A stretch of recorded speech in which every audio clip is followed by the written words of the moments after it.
चेतन गौतम जी, चेतन जी, परम आदरणीय महाराज जी, कोटि कोटि प्रणाम। महाराज जी, अगर कोई व्यक्ति खूब दान पुण्य व धार्मिक गतिविधियों में प्रवृत्त हो लेकिन उसके मूल स्वभाव में कोई परिवर्तन ना हो, उससे लोगों को पीड़ा होती हो, तो उसका कोई लाभ है या नहीं? जो ये क्योंकि चीजें वो हैं। अहंकार की धरा से हो रहा है, इसलिए परिवर्तन नहीं हो रहा।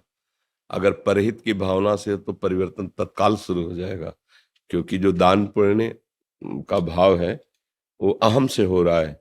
इसलिए जैसे अंधा बटे पड़ा चबा जाए, एक अंधा किसी दुकानदार के पास गया, बोले कोई काम दे दो, तो बोले तुम्हें दिखाई नहीं देता, क्या कर सकते हो? मूंज बटो, मूंज की रस्सी होती है, मूंज बटो। मूंज दे दिया, वो बटना शुरू किया, भैंस का पड़ा के पीछे खड़ा हो गया। मूंज चबाने में वो कुशल है, वो जैसे वो सरकाता जाता वो चबाता जाता, तो वो पड़ा चबाता रहा, शाम तक बटा, और जब किया तो जितना हाथ में था उतना ही था। तो बोले क्या? वो बोले अंधा बटे और पड़ा चबाए, कहावत नहीं होती? अहंकारी का सारा पुण्य ऐसे नष्ट हो जाता है, अंधा बटे और पड़ा चबाए, इसलिए परिवर्तन नहीं होता। पुण्य कैसे किए जाते हैं? तो दियम वस्तु गोविंदम तुभ्यमेव समर्पय। हे भगवान, आपने जो वस्तु दी है और इस रूप में पाने वाले के रूप में भी आप आए हो, आपको समर्पित है। मेरा नहीं, तेरा तुझको अर्पण, क्या लागे मेरा। इस भाव से परिवर्तन शुरू हो जाएगा, पूरे जीवन में परिवर्तन आ जाएगा। और जब ये अहंकार करके किया जा, तो वो अंधा बटे पड़ा चबा है, वो काम में नहीं आ पाता है।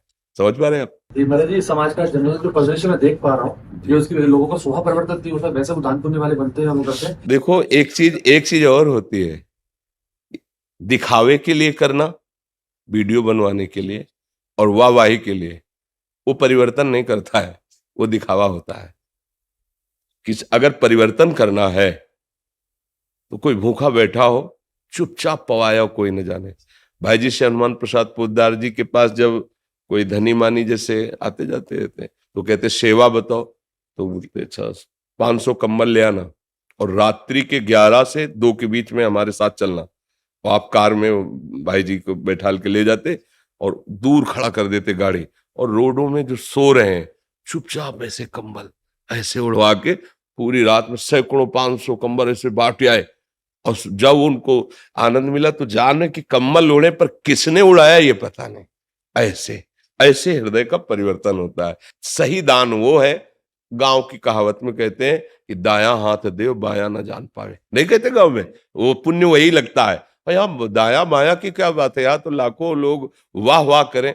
कभी कभी हम सम्मान पत्र भी सम्मान के लिए त्याग देते हैं। वाह यार, सम्मान पत्र त्याग, इसके लिए वो सम्मान पत्र का भी त्याग, ये बड़ा सूक्ष्म विषय है। अगर हम दान भगवत स्वरूप मान करके और गुप्त रूप से करें, कोई जान ना पाए, तो सीधे वो लगता है, लेकिन अहंकारी बर्दाश्त नहीं करेगा, ये बर्दाश्त नहीं कर सकता। मैं वृंदावन से बहन जी के सामने ही रहता हूँ। जी जी। महाराज मैंने देखा जैसे इतना आचार विचार का तो वैसे बनेंगे कि जैसे बाहर से मुर्दरी में से आए तो सड़क पे ही नहाएंगे, लेकिन किसी से दुर्व्यवहार करते समय, किसी का धन हरण करते समय, भाई का हक छीनते समय, किसी से दुर्व्यवहार करते 1% भी वो नहीं होती। तो ये मेरा प्रश्न उसी परिदृश्य में था जो मैं समाज में देखता हूँ कि वो वैसे दान पुण्य भजन वाले बनते हैं, लेकिन उनका स्वभाव कोई परिवर्तन नहीं होता है। देखो, ये मेरा था। देखो, स्वभाव परिवर्तन होता है आंतरिक चिंतन से, बाह्य में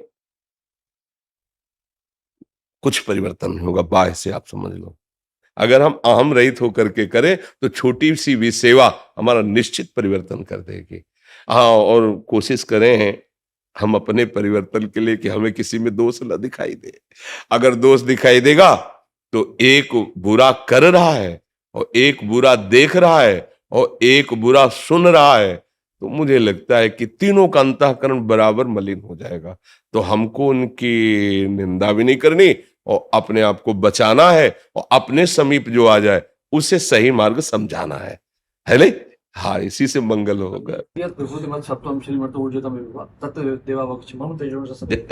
अंदर भगवान श्री कृष्ण के उस विशेष अंश को मैं बार-बार प्रणाम करता हूं। मैं घर में प्रणाम करता हूं बार-बार, तो आज मैं विशेष अंश को आपको मैंने प्रत्यक्ष पहली बार देखा है, तो श्री कृष्ण के विशेष अंश का ये आप ब्रजवासियों की जूठन है और कुछ नहीं है।